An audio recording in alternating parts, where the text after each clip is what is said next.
Hello, everybody. Welcome to Freedom Friday Hour. Today's date is? Today's date is July 15th, 2016. Have you all noticed that the world is changing dramatically in front of you? It's totally just changing. It's not the same as it was. It's getting worse. By the day. By the day. We just had last week, we had the Dallas, USA incident, the murders there. Mm-hmm. We had yesterday the Nice, France murders. Right. And then this afternoon, we have Turkey. Mm-hmm. And we have a military coup there. It's global. Yeah. And coupled with that, you have all these demonic beings running around that are inhabiting human flesh, causing all kinds of other havoc. That's right. And the powers to be are literally being shaken. They don't know what to do. It's, you know, you think this is all controlled, and a lot of it is controlled. It's controlled chaos. Mm-hmm. But they're really, the fallen angels, the fallen ones, it's coming to an end. Their kingdom is going to end. There's a consummation of the age. That's right. What we're seeing. And they know their time is short, so they're going crazy. It's going crazy. They're doing things on purpose, but it's not like they're good managers. Mm-mm. They're bad managers. The earth is under bad management, and it's going to fail. It can't sustain itself with these fallen angels, these crazies, and their shields, the Illuminati shields and whatnot. All right? Mm-hmm. So we're going to entitle this show the 14th Baktun. The 14th Baktun. Mm-hmm. People are going to go, why that name? And I'm going to tell you why that name in a bit. But first, I want you, Ms. Kapow, to read the scripture. I will. That goes with this. Luke 21, verses 25 through 26. And it says, "And there shall be signs in the sun, and in the moon, and in the stars, and upon the earth distress of nations, with perplexity, the sea and the waves roaring. Men's hearts failing them for fear, and for looking after those things which are coming on the earth. For the powers of heaven shall be shaken." What I really want to emphasize on that scripture is that this is about the earth. This is a prophecy by Jesus, and it's about what's coming on the earth. And upon the earth, there will be distress of nations with perplexity. See, the sea and the waves roaring, that's the nations. Mm-hmm. Think of Revelation, the angel, 1 foot in the sea, 1 foot on the earth, on the sand. That's the nations. Jesus is saying it's going to be troublesome. And then you say, well, in the past, nations have had trouble. How about World War II, World War I? There were nations. Combined with everything else that's going on, this is unprecedented in history. You see, because these globalists have tried to make a one-world government, a one world. You see them trying to reenact the Tower of Babel. But they can't. Right. They can't. They can't reenact it. God has scattered them. Mm-hmm. You see it falling, right? And then the second part of that scripture says, and their hearts are failing them because of the fear and looking after those things which are coming on the earth. Right. Why are they afraid of the things coming on the earth? Because the powers of heaven themselves shall be shaken. Right. So what are the powers? The powers are powers and principalities of the air, Satan, Lucifer and his angels, the fallen angels, of course, all the demonic hordes that they control. It's all being shaken. It's all being shaken. This is very much like the vision that you had about the earth and the red flames. Yes. You know? Yes. And it just kept popping up everywhere until the whole earth was inflamed. That's right. And I said that a few weeks ago, I think. Probably 2 weeks ago, maybe 3 weeks ago. Mm-hmm. And there was a major incident that caused that. Right. And I shared, I believe it was on a Freedom Friday. I don't think it was a Monday show. I shared on a Freedom Friday that I saw the earth, and there were hot spots. Hot spots, yes. And there were red flames, and then another red flame here, all over the globe. And pretty soon, the whole thing was engulfed in flames, fire. I saw that about 2 or 3 weeks ago. I shared it, I believe, on a Freedom Friday. But anyway, that's what I saw. And this is that. This is what's coming to fruition. God allowed me to see so that I can warn people. That's right. So I can do this show and warn you and warn everybody. And then you can take it, share it with other people, and warn them. Mm-hmm. Warn them, because I'm telling you, man, it's closing up. That's why I'm calling it the 14th Baktun. 14th Baktun. Let me explain that. I have always been into the Mesoamerican cultures. I love studying the Aztec, the Maya, the Inca, all of that, even Native American stuff in California. In Hemet, we lived on ancient Indian land. Right across from us, we had an ancient Maize stone that was right across from us in the canyon. That was very ancient. I love that stuff, finding artifacts on the land and things like that. Now, I have to personally be careful with it, because what it did is it kind of led me into mysticism. It led me into New Age philosophy and practices, messing with it. So I got to be careful with it, but I've always liked that. So when 2012 was rolling around, I was very, very interested in the Mayan calendar. Right. Very, very interested in that. Miss Kapow and I did not believe that the world was going to end. That was going to be total apocalyptic collapse, even though there was a big part of me that wanted it to. Mm-hmm. I was ready. But what we knew, the New Agers, they would say this is the age of Aquarius. Mm-hmm. It's going to be a new age of enlightenment and this and that. We didn't believe that. We didn't buy into that. We knew it was going to get darker. We just knew it was going to get worse and worse and worse. The ancient Mayan, which I don't believe the humans wrote the calendar, or when I say ancient Mayan, I'm not talking about the little Indians that live there now. No. I'm talking about fallen angels. This is fallen angel technology. Okay, this is pre-flood stuff. Mm-hmm. But the ancient Mayan believed that at the end of the 13th Baktun, that there would be the return of the gods. The return of the gods. We firmly believe that. Look at the demonization in the world today. Yep. They have returned. Portals have been opened. How many ways they're open through our own human occult practices, through CERN, through all this stuff. The gods have returned. They're here, but it's not that pleasant. Oh, look at Quetzalcoatl, the feather serpent. These are demonic hordes. Mm-hmm. They're here. So, the Mayans had all this stuff, and Miss Kapow and I would say, honestly, if the world did not get exponentially darker within a year of 2012, we were going to kind of shut down this podcast, because it's very time consuming to do it. It's negative to do all the news and all this stuff.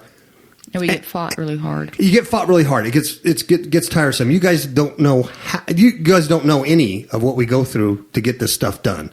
But it doesn't just take an hour to do this podcast. I don't want you to feel sorry for us or anything, but this stuff always goes wrong constantly when doing this, either preparing for it or trying to do it. It's uncanny. Mm-hmm. Okay. Patrick Meekin could vouch for a lot of this stuff. Stuff used to happen to him too. Anyway, we said we're not going to do this show anymore if things don't get worse. If things just kind of stay the same, it's always going to be bad, but things kind of stay the same, we're going to shut it down. But every year, every month, now it's just, it's going so fast that it's getting darker and more evil as the days go by. Mm-hmm. So we got to keep talking. We got to keep preaching. We got to keep warning so that you listening can then share it with other people, hopefully, and warn them. Right. Because it really is coming to a close. It's like, I understand the Illuminati, the fallen ones, the shields. I understand whatever you want to call them, the globalists, the Marxists. They create the chaos so they can bring in order. They create a lot of this stuff. I understand that. But I also understand they're in a tizzy right now because their world is collapsing. That's right. It's the end of their world, and it's collapsing. It's they're mismanaged the planet. They can't deal with it, and it's falling. Yep. Okay? They're not in control like they would have you believe they are. All right? Okay, so the name of the show is 14th Baktun. What is a Baktun? Okay, in the Mayan calendar, a Baktun, all right, is, without getting too technical, is a, it's 20 Katun cycles, okay? It's 20 Katun cycles is a Baktun. In other words, it's in the long count calendar. A Baktun contains 144,000 days, or approximately 400 years. That's a cycle. Now, the Mayan long count calendar is, 5,125 years. Right. Is the Mayan long count, right? That's how they did stuff. But a Baktun is 144,000 days. I know, you're going, hey, that number sounds familiar. Yes, it does. It sounds familiar because you read it in the book of Revelation. 144,000 witnesses. You know what I mean? So, in 2012, before the end of 2012, the world was at the end of the 13th Baktun, the 13th cycle. All right? And it was completed on December 21st, 2012. Or around there. All right? So this also marked the beginning of the 14th Baktun, which we're in. So the Mayan calendar had ended, so that's why a lot of people speculated there's no more calendar, so the world's going to end. But that's not what happened. It just repeats. All right? So when the 13th ended, that was the end of that 144,000 day cycle. And now it's a new cycle. That's what I'm trying to tell you. We're in a new time. That's why the world looks different today than it did 4 or 5 years ago. It's changing, and it's going to continue to totally collapse and be unrecognizable. All right? I know I sound like a crazy lunatic, but hear me out on this. The Mayan calendar system places its start date. This is really not important for you, but it does place its start date in like 3114 BC, and then it repeats after 5,125 years, right? So when it ended in 2012, the end of 2012, it's now repeating. So the completion of 13 Baktuns marks the creation of the world of human beings, according to the Maya. That was it. That was the time of the creation of the human beings. These cycles of creation and destruction can be thought of as stages or harmonics of Mayan evolution. What I'm trying to get to is in the 14th Baktun, we're in destruction now. Right. We're in destruction. We're not rising up as a civilization. We're not rising up globally. That's why I had Ms. Kapal read Luke 21 to you guys. Jesus says the same thing. There's going to be distress and perplexities. Yes, we've had that before in history, but it's different today. Right. The rest of the world's going mad. It's insane what humans have become. Right. Just since the iPhone was invented. I mean, what? Less than 10 years ago. Right. 10 years ago, we didn't have iPhones. I mean, things in the world have escalated very quickly since 2012, even since 2008, but especially 2012 and to where we are now, things have escalated very, very, very quickly. And it looks different. There's things going on today that were not going on before then. Absolutely. A lot of things that you hear now is like, this is the first time this has happened, you know. Unprecedented in history. That's right. Incredible. Of course, every nation is perplexed. The USA is perplexed. This coming election is perplexing. I mean, there's all kinds of anxiety going on and hand-wringing. You know. So let me get back to the Mayan calendar. According to the Popol Vuh, a Popol Vuh was a book of prophecy written by a Mayan prophet called Chalambalam. I actually had the Popol Vuh, and I actually read the thing because I'm crazy like that. But it didn't make a whole lot of sense to me because you're talking a whole different culture, man. But, you know, it's their creation myth and the whole bit. I ended up giving it to my niece. But I did read the Popol Vuh. So this book written by Chalambalam, a Mayan prophet, had compelling details of creation accounts in it, right? So it stated that we are living in the fourth world. It believed in four quarters, right? So that the first three creations that the gods failed in making, and the creation of the successful fourth world where men were placed, is what we were living in before 2012. You get it? Mm-hmm. So, three prior creations, right? So I know you're going, well, what is that biblically? This ain't a theology lesson. I'm just telling you what the ancient Mayans wrote down, right? Mm-hmm. Because I want you to understand the times we're in. So, the fourth world, what we were living in, has ended. In the Maya long count calendar, the previous creation ended at the start of the 14th Baktun. So we've started that 14th Baktun. That's amazing. 2012 begins the fifth world. And of course, may I tell you that they believe after the fifth world that there's no more. So that's another deal. But we're at that end, okay? So if you look at our global civilization as a system of monetarism, right? Ruled by monetary policy, consumerism, production and consumption. There's corruption of thought, via money, education, media.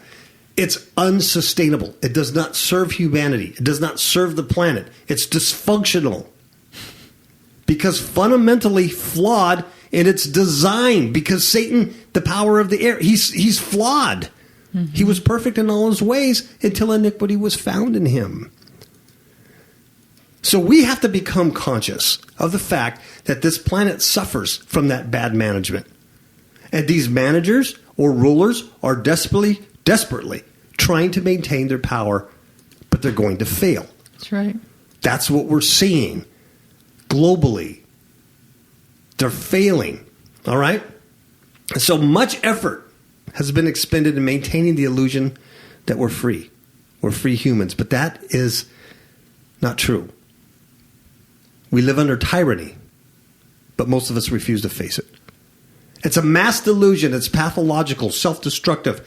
It is inevitable that it will come to an end. It's like a cancer. It's collapsing as a result of its own malfunction. Mm-hmm. All right? Mm-hmm. And that's why this show is entitled The 14th Baktun. You did that very well.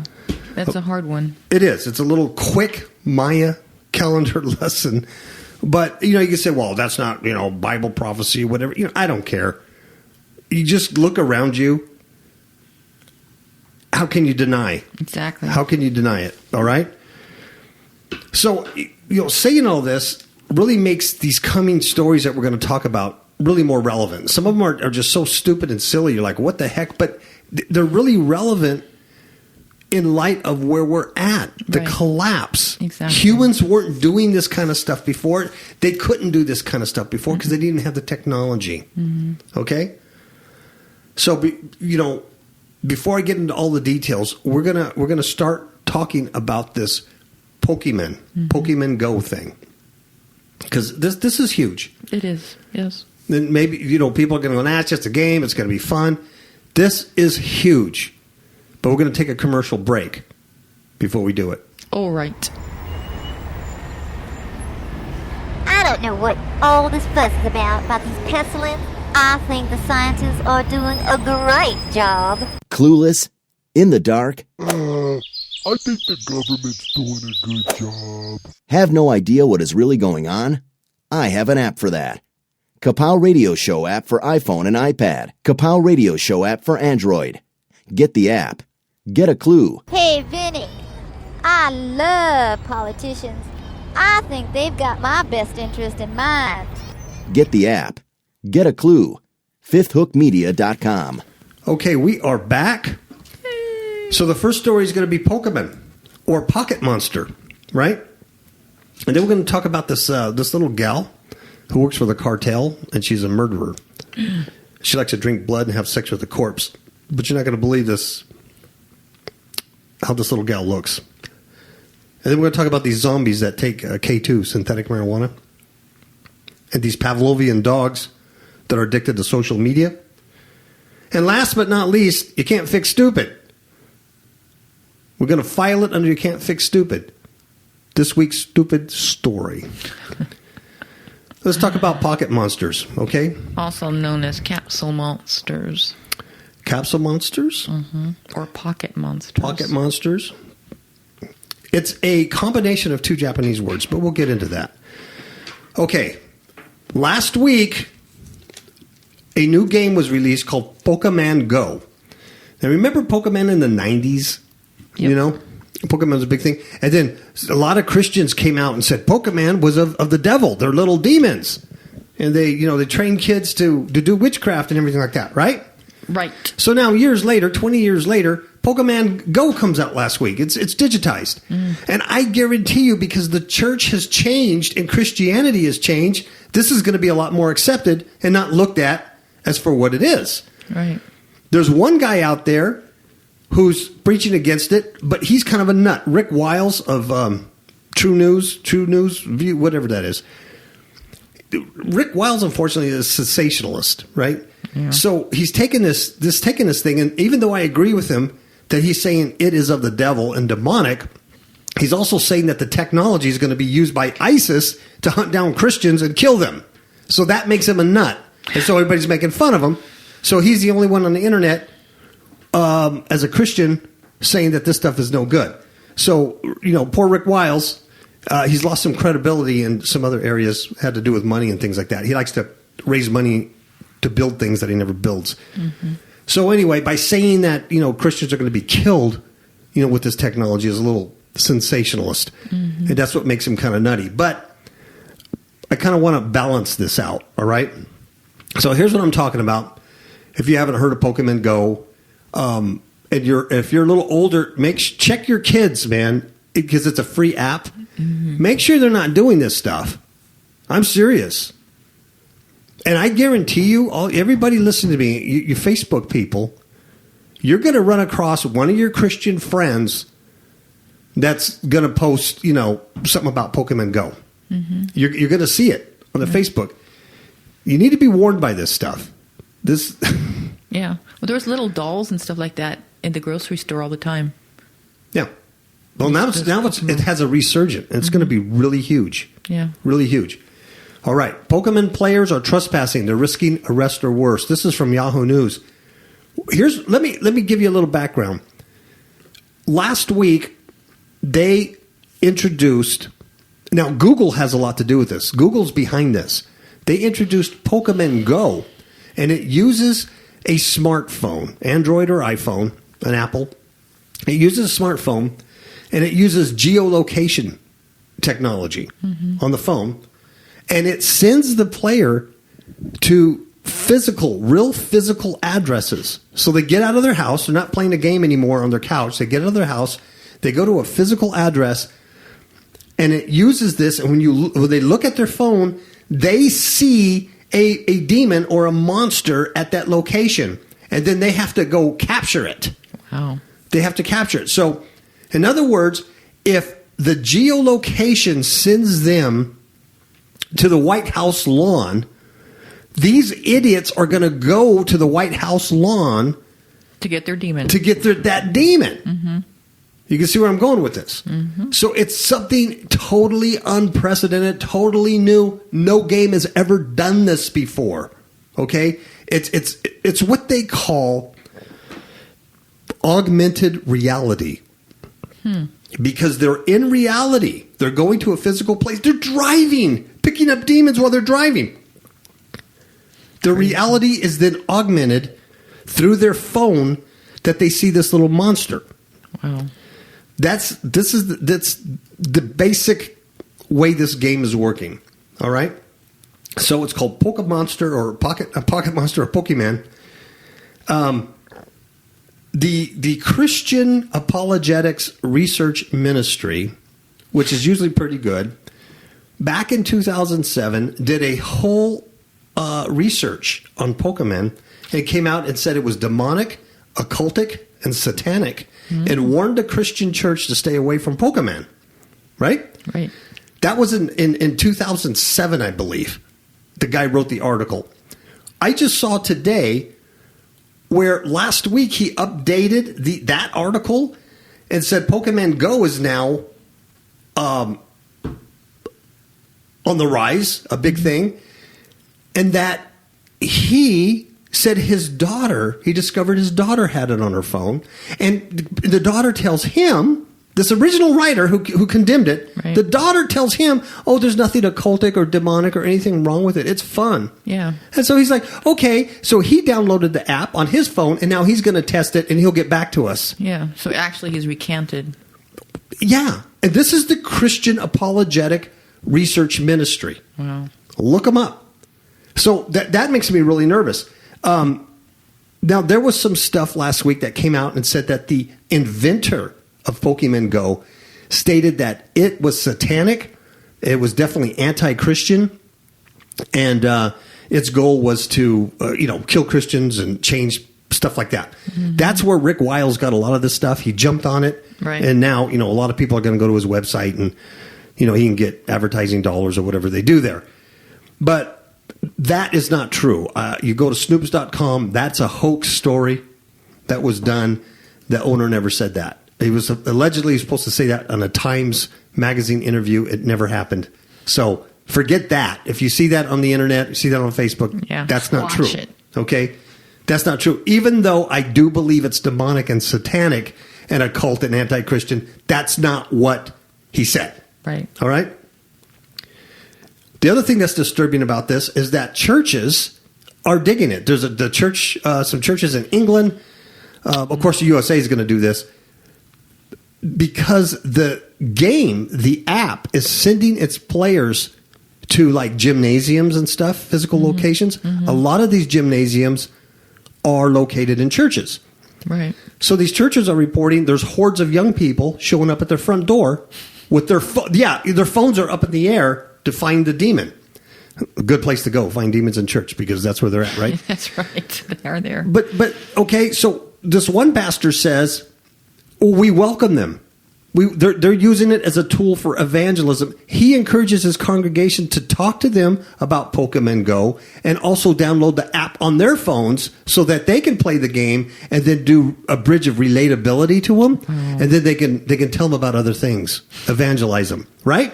Nice. You might as well just have sex with the teenagers. Just go have sex with the 14-year-old girl so then you can evangelize her. That's right. Right? Just go ahead and participate in the sin and demonization so then you can evangelize them. Mm-hmm. So some of these churches are happy, and so they're welcoming these people. Now, you may disagree with me. Well, how else are you going to teach them? Well, if you did teach them, yeah. But that's not what they're looking for, nickels and noses. That's right. You know that. You know the difference. Yeah, okay? Plus they're not relying on the Holy Spirit either. No, not at all. No, get the game and participate in that. Okay, this is from Yahoo News, okay? Phoenix, Arizona. The Pokemon Go craze across the U.S. has people wandering into yards, driveways, cemeteries, and even off limits.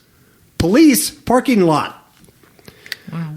Yep. In search of cartoon monsters, prompting warnings that trespassers could get arrested or worse, especially if they cross paths with an armed property owner. In other words, these kids, I call them kids because I can't see any adult playing Pokemon Go, but there are some weird adults out there. Yeah. Have the potential, and I'm not lying to you, really putting themselves into danger. Mm-hmm. Do I care if they're in danger? Not a whole lot. What I care about is if I'm in danger or somebody I love. That's what I care about. Sure. Right? Because if they're chasing demons while driving their car, they can run right over you in a parking lot. Mm-hmm. Because they're trying to get the winged dragon or whatever it is. Or going to your house because then they have a demon there. Yeah. And then I got to kill them. And that's not going to be good for either one of us. Mm-mm. Right? Right. Since the release of the smartphone game last week, police have gotten a flurry of calls from residents about possible burglars or other strangers prowling the neighborhood. So they said so far a few tickets have been issued, but there have been no reports of arrests or assaults on trespassers playing the game, whose object is to use the phone's GPS technology to find and capture animated creatures in a real-world place. Wow. Police Chief Jim McLean from Texas. Here's what he said. He's the assistant police chief. He says, be careful where you chase these Pokemon or whatever it is you chase, because we have seen issues in other places with people going onto private property where a property owner didn't want them on there. Some players have expressed worries on social media that the game could result in a fearful property owner pulling a gun. You think? You know what I mean? Hey, it may not just be a regular citizen like me. It could be a drug dealer. Mm-hmm. It could be the cartel. Yeah. You could be wandering into an area, a militia area. Mm-hmm. You know what I mean? Where, oh my Lord. Okay, a scenario that could easily happen in a lot of states. You know that you have like the stand your ground laws, like here in Nevada, right?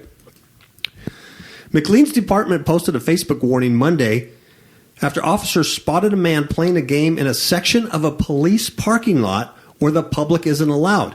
He said the player had to pass keep out signs and go over a fence or under a gate to reach the area. Wow. He's in a secured police parking lot wandering around.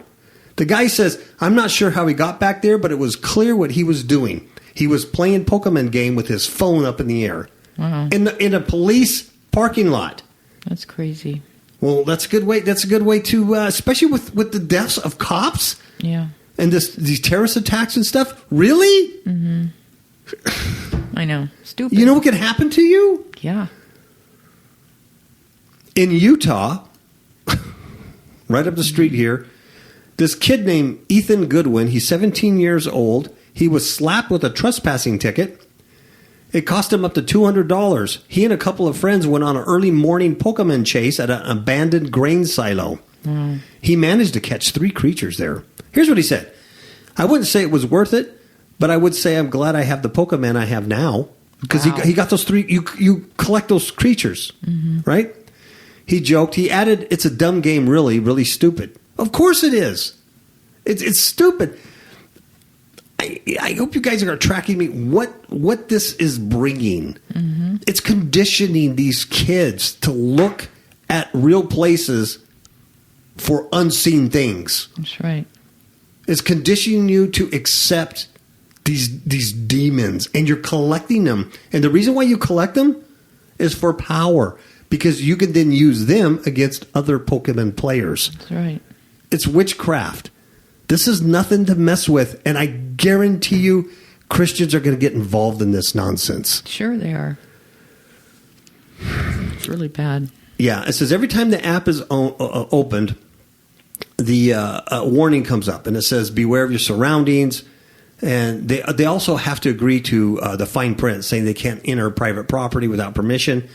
And there's a disclaimer that says that the company is Niantic is not liable for the property damage, injuries, or deaths that result while playing. But they don't get through.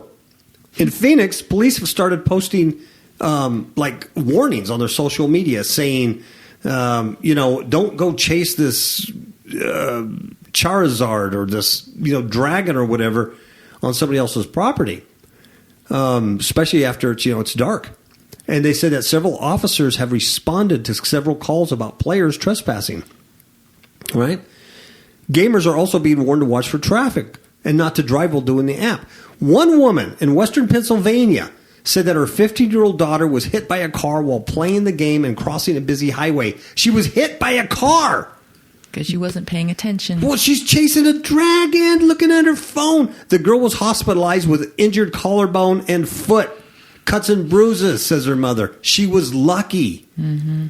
Captain Michael Fowler of the South Carolina Police said his department has gotten a few suspicious activity reports related to Pokemon Go, including multiple calls from a woman who feared for her safety as she watched cars go in and out of a church parking lot across from her house.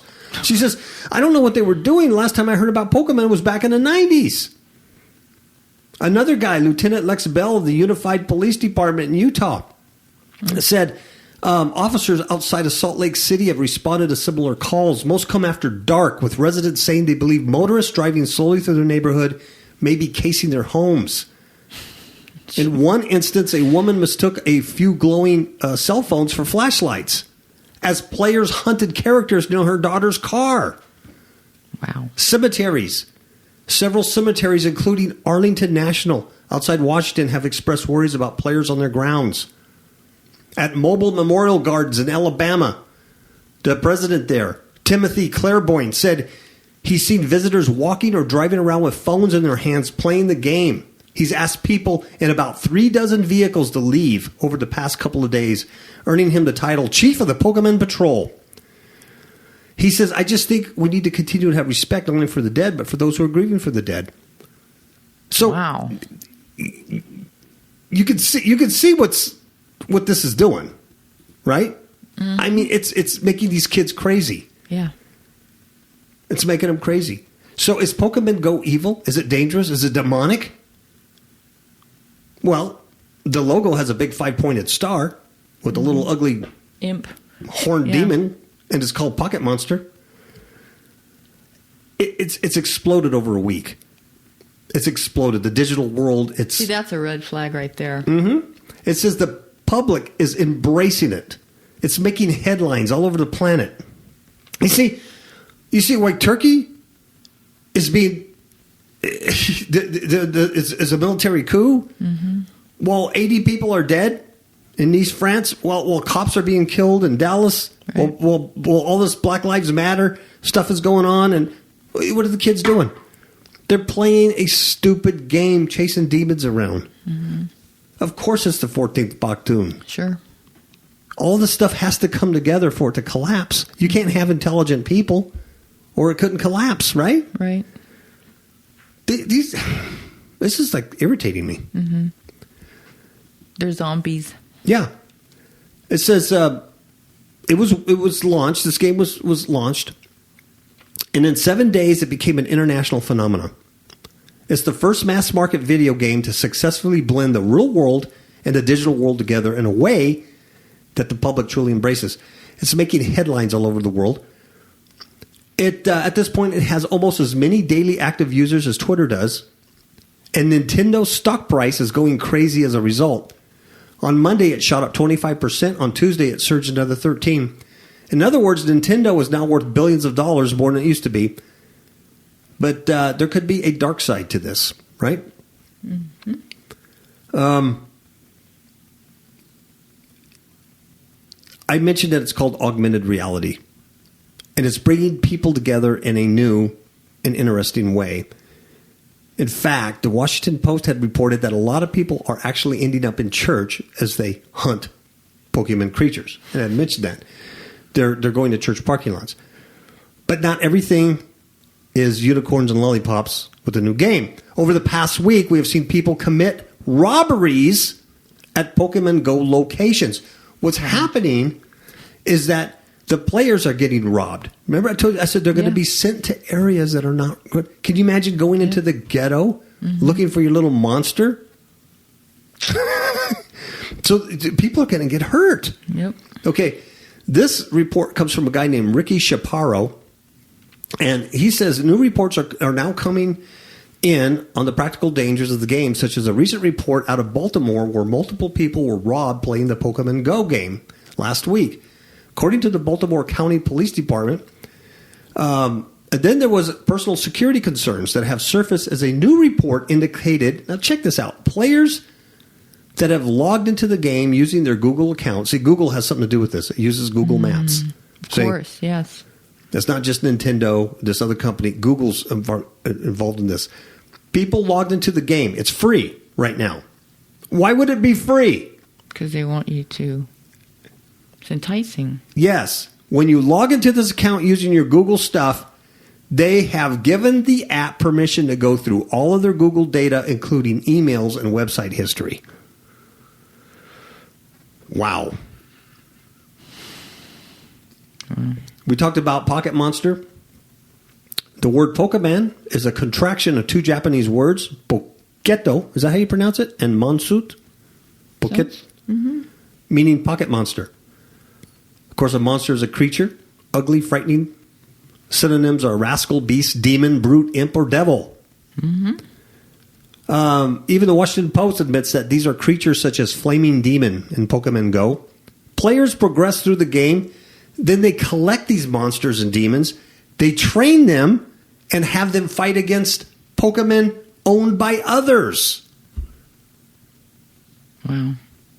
Ricky Scaparo says the same thing. He says the Pokemon are supposed to be monsters that have special powers, share the world with humans, just like demons do, right? Right. The idea of the game is to have the children learn how to collect as many Pokemon as possible, train them, and use them against other people's Pokemon by invoking the various abilities of each Pokemon creature. Pokemon can evolve and pass through various levels, 100 being the highest. Colored energy cards are sometimes used to aid the Pokemon. You get it? They invoke the various abilities of each Pokemon creature, of each demon. Mm-hmm. Everything we do, whether it's a game or not, trains us. It conditions us in various ways. So often seeing something in a movie or coming across something in a video game could spark an interest or open a door into something deeper. I just talked about how I used to like the Indian culture, but I have to be careful with that because it caused an interest into New Age practices for me. Same thing with martial arts. Yeah, it opens you up to these things. Mm-hmm. Breathing techniques, all that stuff. It opened me up seeking that kind of power. So that's a kryptonite for me. I know that. But these things could open the door to something deeper. Look at, for instance, occult organizations admit that one of their best recruiting tools is Harry Potter. After reading the books or watching the movies, many have found themselves curious about the occult world. You experienced that yourself, Ms. Capel. Oh, yeah. So, you be the judge of that. But it's demonic. I mean, it's not for people who have denied themselves, picked up their cross, and follow Christ. It's not about that at all. Mm-mm. Okay. Next story. Some guy at Walmart stabs a couple of people. This was sickening. Yeah, he stabs an off-duty firefighter and another person. He was an employee at Walmart in Princeton. This is near Dallas, Texas, by the way. Do you see the picture of this kid? Yeah. He just looks like a punk. Look at him. He does. Mm-hmm. Just look at his eyes. Doesn't he look like just an arrogant little punk? Yeah, that's right. Who knows why he did this? He says that an off-duty McKinney firefighter and one other person were attacked at the Walmart in Princeton. See, you just wouldn't think that. You're just going to the store to pick up a few things. And the guy worked there. He's an employee. He said 2 victims. It doesn't give much detail, but he said that this guy, his name was Oswald, by the way. Don't you find that interesting? Yeah, I do. It's right out of Dallas, Texas. His name is Oswald. Mm-hmm.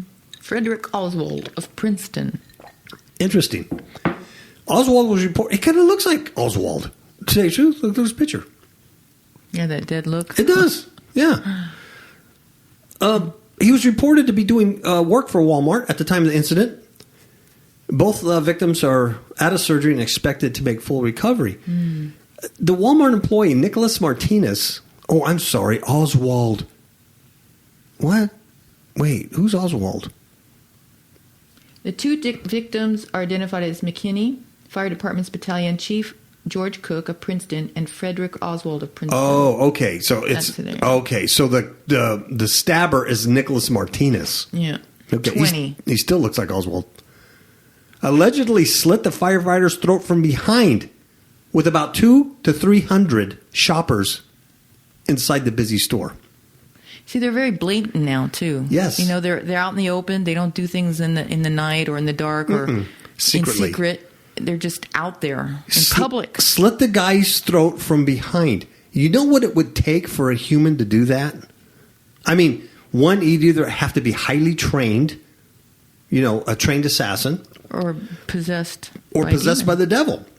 ISIS and Al Qaeda and stuff. They trained their little ones. They start them off killing animals and goats and stuff like that, desensitizing them. Here's this 20-year-old kid. He wouldn't have that training. There's no reason why him to do that except he was totally possessed by demons, by Pokemon.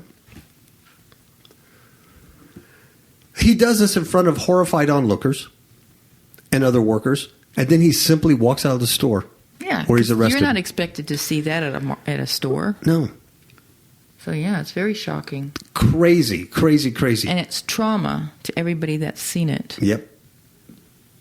Yeah, it just spreads that demonic trauma That's right.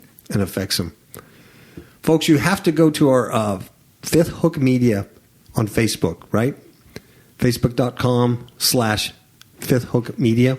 Mm-hmm. You got to look at a picture of this girl. Her name is Juana. Yeah, this is our next story. Her name is Juana. She's a Mexican hit woman. She claims she has sex with corpses after beheading them and drinks the blood of the dead. But the reason why you look at her picture is because you won't believe how cute and nice she looks. Yeah, she looks like one of our little waitresses. You know what I mean? Yes, she does. I mean, her face is sweet, like a sweet little girl. I don't know how old those pictures are. I don't know. But she's a hit woman. She's in jail right now in Baja, California. A hit woman for one of Mexico's most notorious cartels has made a stunning confession from her jail cell. She claims to have intercourse with beheaded corpses and drank their blood. She's only 28 years old. Her name is Juana. They call her La Peque, probably like Pequito, Pequita, the little one, because she's small, little. And she's from the Ruthless Zetas cartel. Juana said, here's what she said, ever since I was a little girl, I was a rebel, and then became a drug addict and an alcoholic. Do you think that opened her up to something? Yep. Rebellion. Yes. And then everything with it. And that usually comes after a rejection. And she was little. Yeah. Well, She was born in Hidalgo, near Mexico City. She became pregnant at age 15 by a man 20 years her senior. Wow. Right? To support herself and a child, she worked as a prostitute. And then she got into the dangerous world of the cartel. Mm-hmm.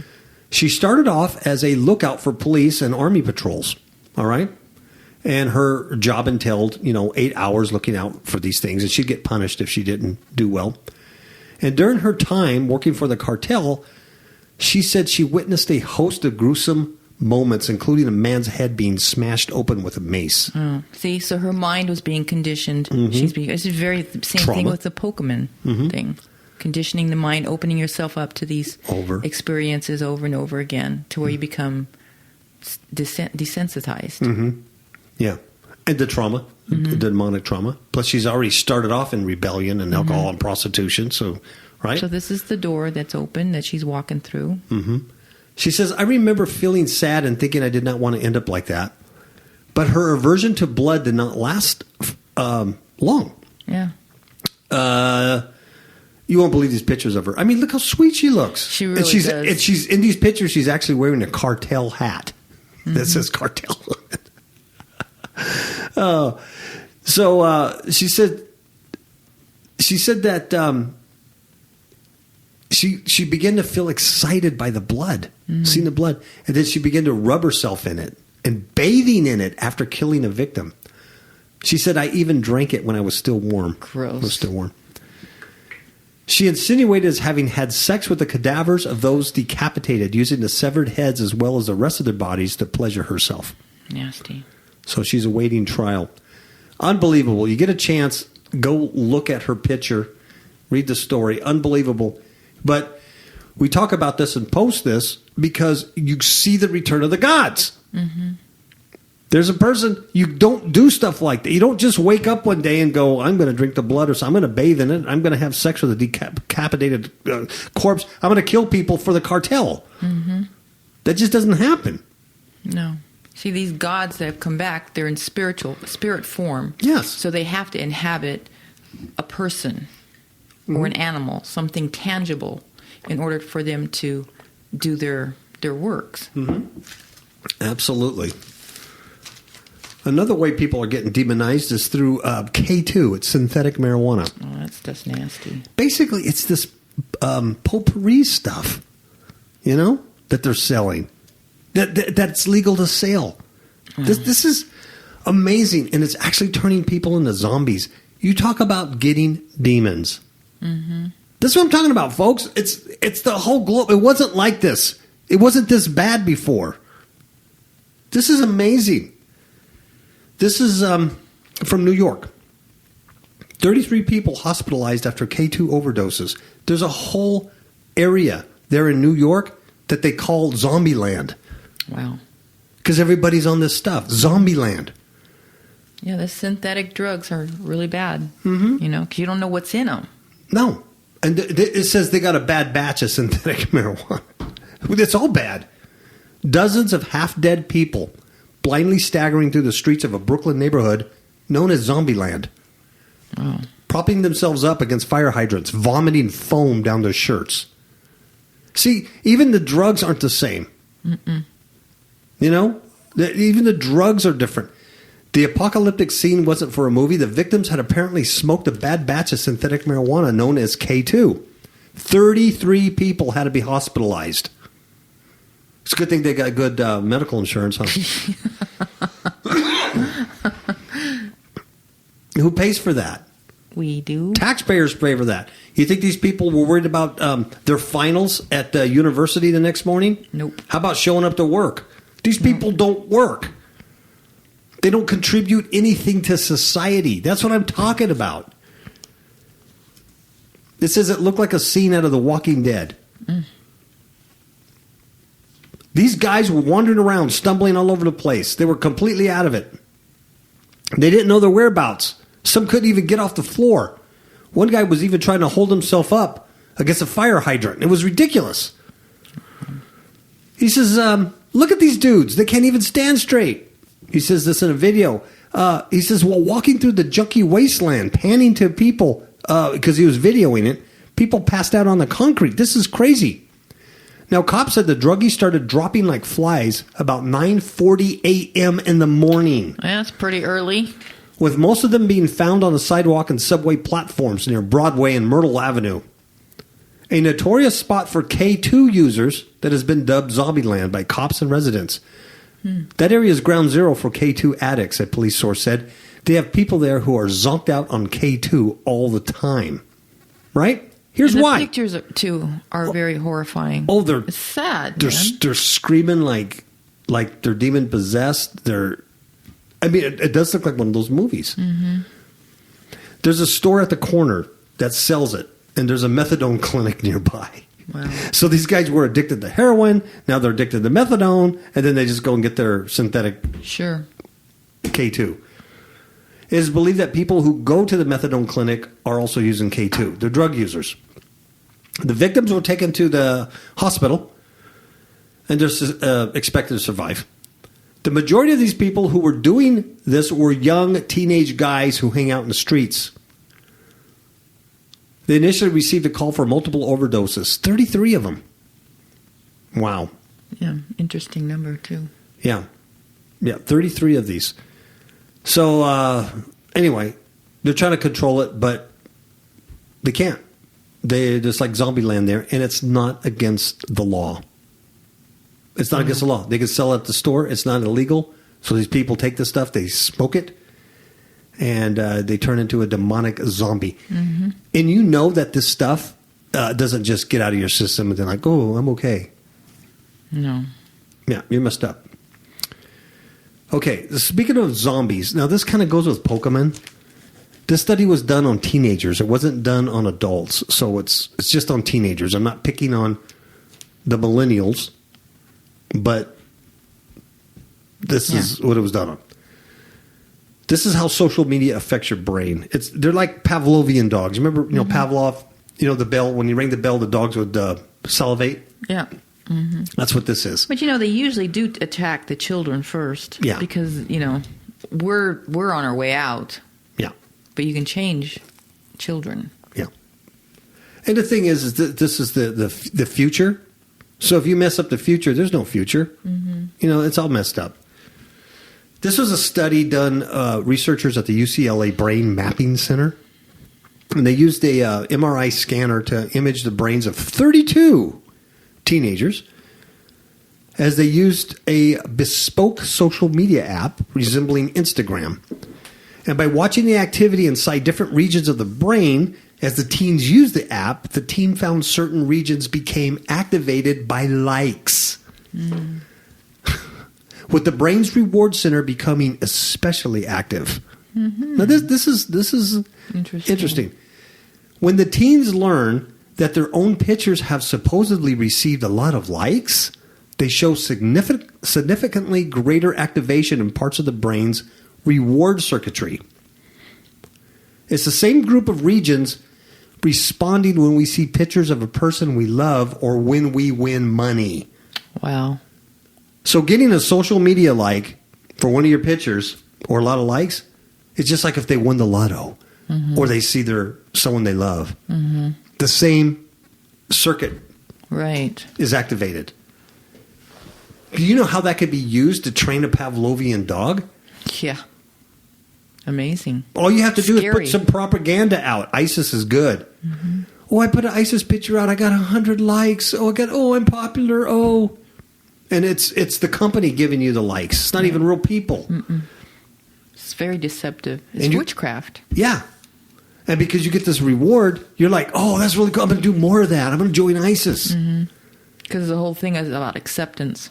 Mm-hmm. They're being accepted. It says the teens were shown more than 140 images where likes were believed to be from their peers, but were in fact assigned by the research team.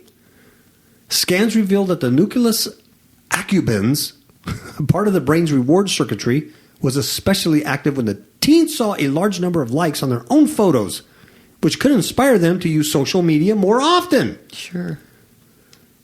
Wow. Yes, encouraging. Wow. Right? Yeah, they were showed like risky photos like cigarettes and alcohol, other benign photos, and it didn't have the same effect. But when they showed photos of their own stuff with likes on them, that had an effect on them. Yeah. Yeah. And then they were more likely to like more popular photos regardless of what they showed. So if they were shown a photo of ISIS beheading a goat that had a lot of likes, they would like it. Right. Because everybody else is doing it. Right? Mm-hmm. It's like they're being corralled, you know, like sheep. Mm-hmm.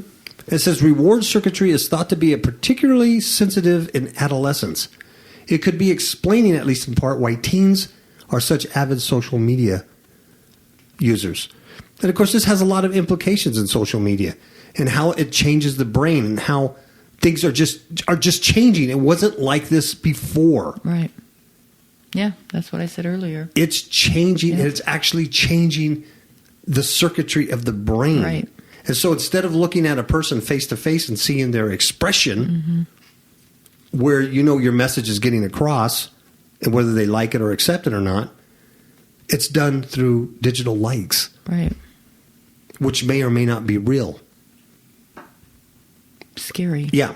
And I don't think they're real. I mean, I know our Facebook page or Fifth I know. Media. It's like we can't prove it. It's not real. But logically, if you really think about it, using your critical thinking, it just doesn't make sense. No. It's like all that stuff. Same thing with podcasting. You know, Blog Talk Radio. Oh, you have 4,000 people listen to you this last month and blah, blah, blah. Really? Yeah, because when you give them money, all of a sudden you have a lot more likes, a lot more people viewing your sites and stuff. Yeah. But I can tell by other ways. This ain't real. Right. It's all phony. Mm-hmm. It's all phony. They want you on a business page. Facebook wants you to advertise. You know, and of course, the podcasting stuff, they want you to, you're paying them to host. Anyway. Okay, this is going to be our last story, all right? We're going to file this under you can't fix stupid. Right. You can't fix stupid. Nope. Right? This is in Russia. And I think there was some alcohol involved in this. You think? Yes. A woman was decapitated during sex. By what? A passing train. No. How does that happen, you ask? How? Yes. Let's see. She was having sex on the railway line. The woman who was on top, I don't know how they were doing this, is believed to have looked up after hearing the train approaching. I don't know what happened. What happened to the dude? So if he's on the bottom, did the train just like pass right over him? I wish you would give more to the story. I know. This is fascinating. Apparently, she looked up, heard the train approaching. And maybe he was underneath the train. Maybe they were You know, I mean, he just went right under the train. That's what I'm thinking. And survived. She looked up and boom, hit her right in the face, took her head off. And so she was hit by the train head on. Yeah, and he just laid there and the train rolled over him. I don't know. He's got to be messed up. Talk about trauma. Yeah. Wow. Maybe they were looking for a Pokemon on the thing. There you have it. This happened in Siberia, Russia. According to Russian news, the woman and her partner were both homeless and were drunk at the time of the accident. I find it hard to believe. Drunk. Now, and this is what's sad. In recent times, there have been a number of incidents near the tracks. A man's legs were cut off and his body was found 4 days later. So, obviously, he's getting too close. Earlier this week, a mother was hit along with her 2 children. Wow. Aged 1 and 2. Mm-mm. The younger one died at the scene while the mother and 2-year-old are in critical condition. Oh, see, that's why are they on the tracks? I know. See? Oh, my goodness. But anyway, that was, you can't fix stupid. Having sex on the railroad tracks is not. It's a stupid thing to do. It's not what you want to do. All right, Ms. Kabag, anything to add to the 14th Baktun? Nope. Yeah. It's very interesting, though. Yeah. We're in the. I am totally convinced. There's just so many things that are coming together to show that. Look at the apostasy in the Christian church. Come on, seriously? Right.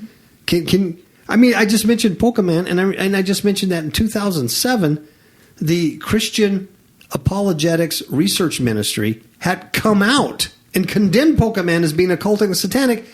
And now, today, they say, well, my daughter had it on her phone. I just discovered my daughter had it. I have a problem with that. Because if you're a man who saw Satan in something in 2007, you still should be the same man that sees Satan in that very thing years later. And telling your daughter, yes. This is dangerous. I have a real issue about that Christian parenting. Mm-hmm. Well, because he's the head of the household. He's the covering of the family. Yeah. So for him to allow that, and not know what this on your kid's phone, and then he asked her, "Oh, there's nothing demonic or cult about it." She's a kid. What is the heck she's supposed to say? Why would she have it on her phone? And then he goes, "So we'll see. I download the app myself, and I'm going to play the game myself, and I'll write later and tell you if it's occultic or demonic." How now he's just allowed a breach to come into the home? So yeah, I mean, really, how does the digital version, right? I know it's all cool and real life, geomapping and collect demons. How is that different than the Pokemon cards 20 years ago? Right. It's not. It's the same. But see what I mean? The apostasy, it's just Rick Wiles. I mean, whatever. I think he's sincere, and I agree with him that it is demonic and satanic. But then he's saying that ISIS is going to use the technology to hunt down Christians and kill them. Then that makes him a nut. But of course, that gets people to go to his website and then, click on his Google ads. I mean, you know what I mean? Mm-hmm. I'm not trying to be facetious or mean. It's just that it's all sensational. That's right. But there's a real problem here, and all this stuff is converging. It's all coming together. Now, maybe it's just that I watch too much news or listen too much to it because I'm involved in it, because I do this show and you stay on top of this stuff. And sometimes, I do meet people who don't get this deep into it because of the depression it gives them and things like that, and they do seem a little happier. Mm-hmm. But just because you're a little happier doesn't mean it's not real. That's that right. The world isn't collapsing around you. It's just that you're going to be ignorant of it when it does. That's right. And you want to know because you want to make those decisions that you can now before it's too late. The greatest decision is your eternal salvation. That's the greatest decision. But you want to make some financial decisions. That's right. You want to be aware of certain things before it all comes down. How is it going to affect you here? It's going to affect you. Definitely. This presidential election is going to affect you here in America. You have to know that. Mm-hmm. And the things that are happening in Europe and stuff, mm-hmm. You feel like, well, it's over there, but it's going to affect us. Even this thing in Turkey. That's right. You got to think, how is it going to affect your oil prices? Oh my God, don't start messing with America's oil and their cars and, cheap gas. Mm-hmm. That's when they really get upset.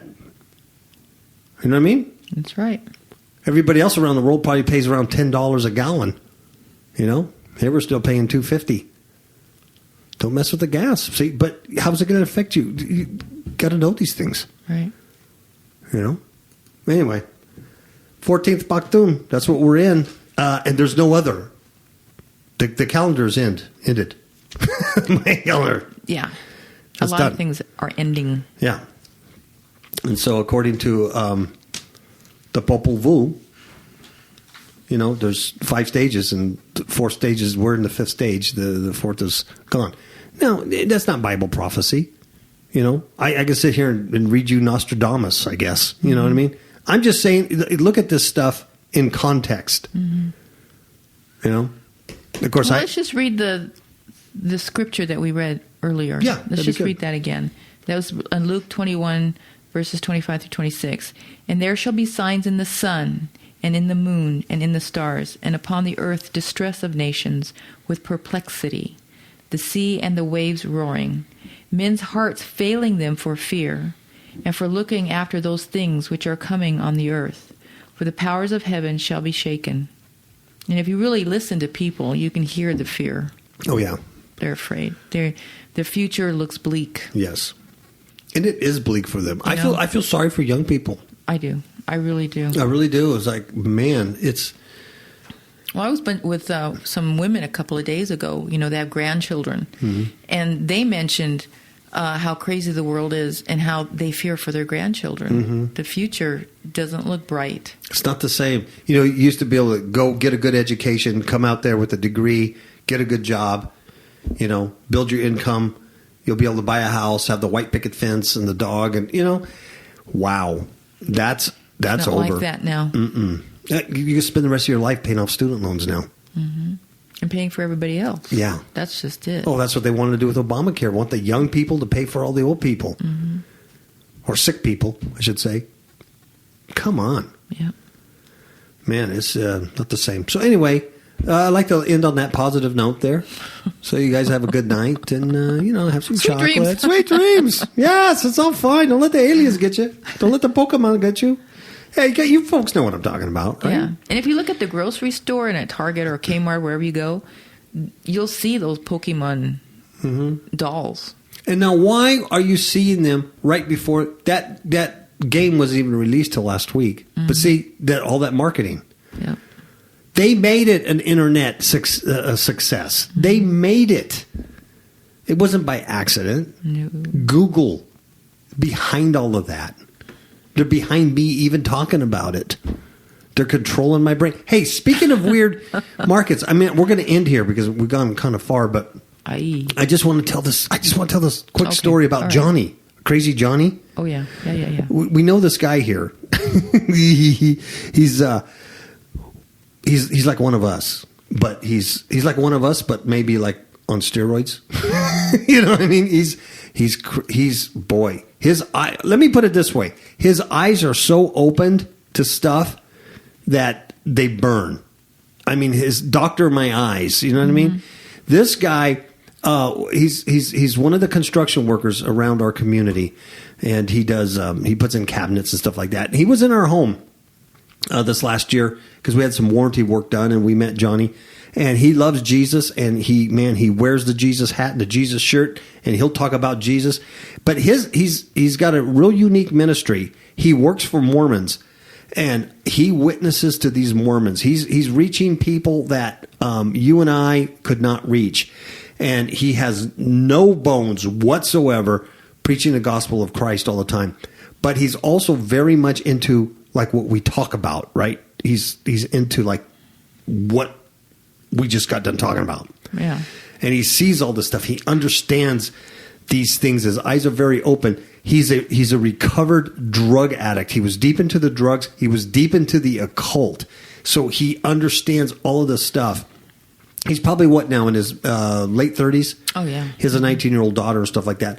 But he's He was born and raised out here. He knows all these Mormons. He knows the Bundys. You know, if you know, I don't know if you know anything about the Bundy ranchers. You know, Cliven Bundy's in jail right now. They did the standoff with the BLM in 2014 out here, where the BLM, the federal government, was trying to take the ranches from the Bundys.